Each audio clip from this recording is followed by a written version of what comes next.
안녕하십니까. 칸중국 코리아 이신규입니다. 중국 탕산 여자 집단 폭행 사건은 많은 사람들의 분노를 샀고 사건은 계속 확산됐습니다. 폭행 사건의 가해자들의 폭력 배경도 밝혀졌습니다. 중공 정권 수립 이후 지금까지 지방 흑세력은 적지 않았는데 그 중에서도 탕산 흑사회가 가장 뿌리 깊어 중국 흑도 원향으로 불렸습니다. 1983년 탕산 식칼단 사건 관련 인원만 해도 600여 명에 조직 두목만 50여 명에 달했습니다. 2000년에 들어서 탕산은 양숙한 흑사의 조직이 나타나 곧 한 지역을 장악했습니다. 그들은 각종 총기, 체류탄 및 중하기 장비뿐만 아니라 군용 장갑차도 가지고 있어 현지의 기업과 강산을 갈취하는 무기로 삼았습니다. 각종 중하기를 보유한 양숙한 조직은 탕산에서 건드릴 자가 없을 정도로 횡포를 부렸습니다. 이들은 저항하는 사람들을 마구 때렸고 이 일당에게 구타당해 억압받은 사람들은 수백 명에 달했습니다. 몇 년 동안 이런 협박으로 5억 위안 가까이 갈취했고 당시 죄를 많이 지은 양숙한이 탕산시 정협위원으로 선출되기도 했습니다. 하지만 장갑차를 앞세워 시장을 휘젓고 다니며 위세를 부리던 이들의 거리 폭력 행각은 중난 하이를 뒤흔들었습니다. 베이징에서 멀지 않은 탕산이 요란하게 날뛰는 것은 분명 중공의 위신을 위협한 것입니다.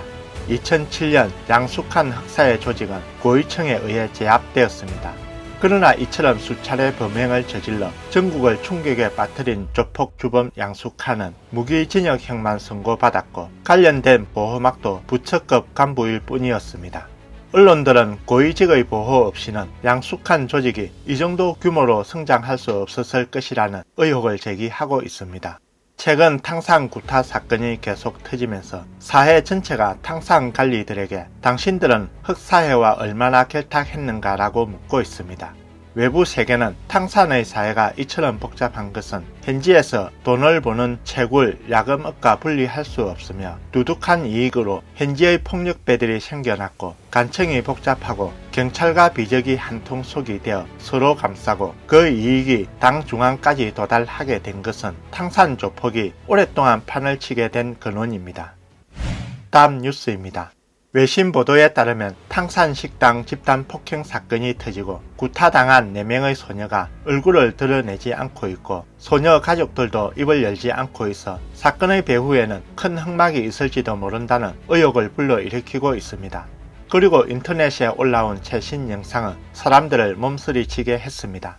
해당 영상에 따르면 구타를 당한 흰색 옷을 입은 소녀가 바닥에 앉아 있는데 갑자기 소녀를 구타한 몇몇 사람들이 식당 옆 골목으로 달려갔고 흰색 옷을 입은 소녀도 골목으로 뛰어가는 장면이 나옵니다. 영상 뒤에는 소녀의 긴 비명과 몸싸움 소리가 흘러나왔습니다. 소녀의 비명 소리에 몸서리가 쳐졌고 인터넷에는 그녀의 바지가 뜯겨져 있고 피가 묻은 사진 한 장이 올라와 외부 세계는 소녀가 성폭행 당한 것은 아닌지 걱정했습니다.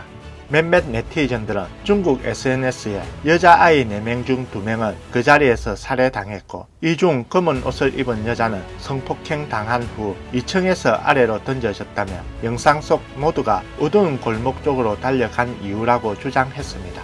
인터넷에는 2층 CCTV에 찍힌 것으로 추정되는 동영상이 유포돼 식당에서 물체가 떨어지는 장면이 찍혔습니다.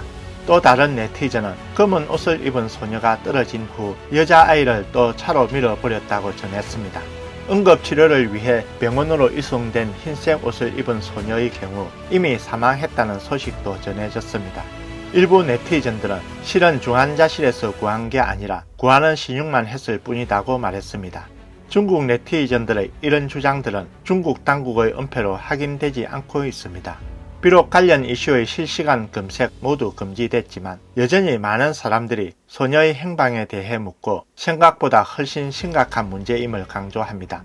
일부 네티즌들은 부상당한 소녀가 치료받고 있는 병원을 찾아가려고 했지만 피해자들이 있는 진료구역에는 병원 관계자가 아닌 사람들이 지키고 있는 것을 발견했습니다. 일부 네티즌들은 피해자들에게 꽃을 보냈지만 나중에 직원이 꽃집에 전화해 꽃을 준 사람의 자세한 주소를 묻는 것을 발견했습니다.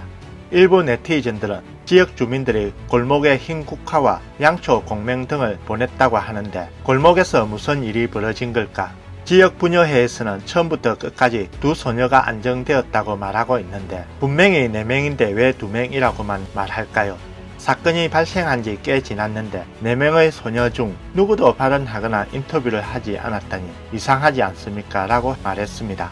17일 트위터에 올라온 영상에 따르면 소녀가 구타당한 골목에는 많은 사람들이 서성거렸고 몇몇 사람들은 꽃다발을 두고 갔습니다. 이에 일부 누리꾼들은 또 다른 정저우 지하철 사건이다, 도처의 원혼이다 등의 반응을 보였습니다. 오늘 뉴스는 여기까지입니다. 구독과 좋아요는 격려입니다. 공유는 나눔의 시작입니다. 시청해 주셔서 감사합니다.